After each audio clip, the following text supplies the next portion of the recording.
Genesis 30. Jacob's children.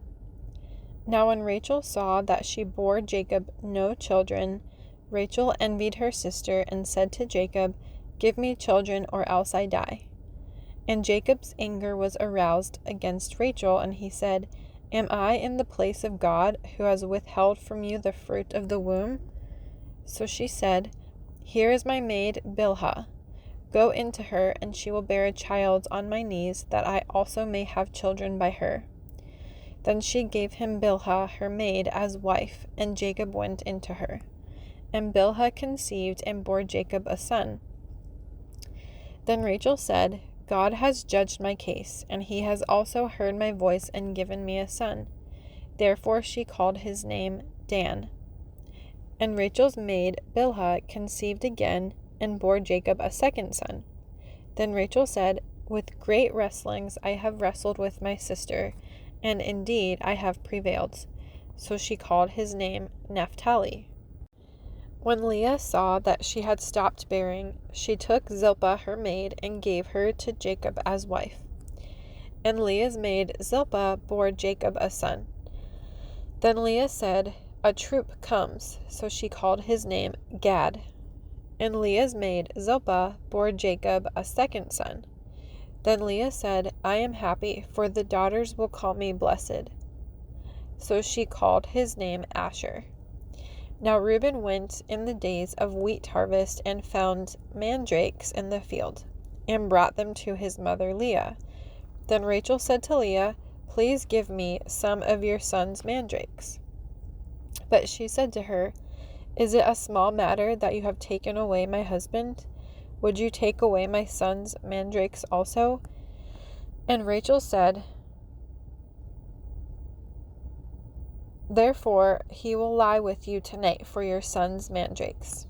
When Jacob came out of the field in the evening, Leah went out to meet him and said, "You must come in to me, for I have surely hired you with my son's mandrakes." And he lay with her that night. And God listened to Leah, and she conceived and bore Jacob a fifth son. Leah said, "God has given me my wages, because I have given my maid to my husband." So she called his name Issachar. Then Leah conceived again and bore Jacob a sixth son. And Leah said, "God has endowed me with a good endowment. Now my husband will dwell with me, because I have borne him 6 sons." So she called his name Zebulun. Afterward she bore a daughter and called her name Dinah. Then God remembered Rachel, and God listened to her and opened her womb. And she conceived and bore a son and said, "God has taken away my reproach." So she called his name Joseph, and said, "The Lord shall add to me another son." Jacob's agreement with Laban. And it came to pass, when Rachel had borne Joseph, that Jacob said to Laban, "Send me away, that I may go to my own place and to my country. Give me my wives and my children for whom I have served you, and let me go, for you know my service which I have done for you." And Laban said to him, "Please stay, if I have found favor in your eyes, for I have learned by experience that the Lord has blessed me for your sake." Then he said, "Name me your wages, and I will give it."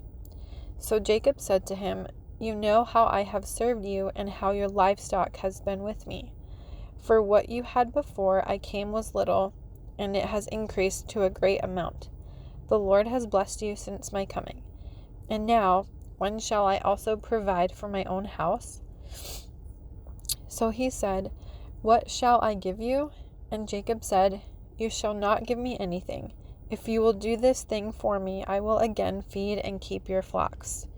Let me pass through all your flock today, removing from there all the speckled and spotted sheep, and all the brown ones among the lambs, and the spotted and speckled among the goats, and these shall be my wages.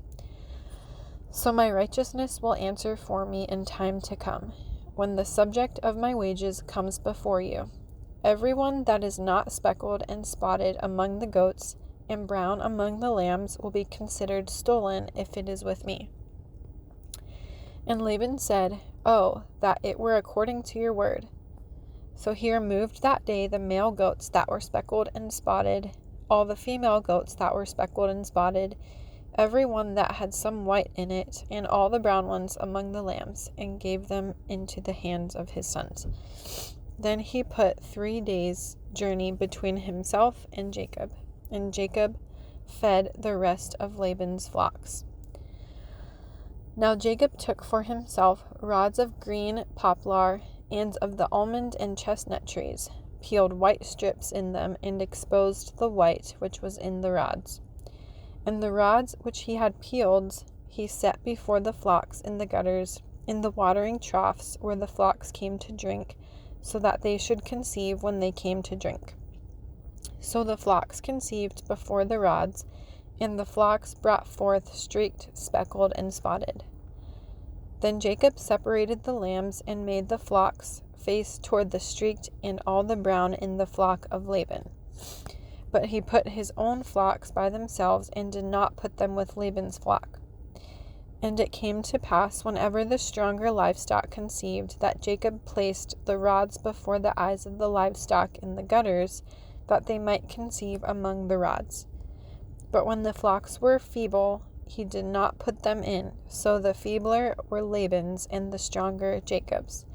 Thus the man became exceedingly prosperous, and had large flocks, female and male servants, and camels and donkeys.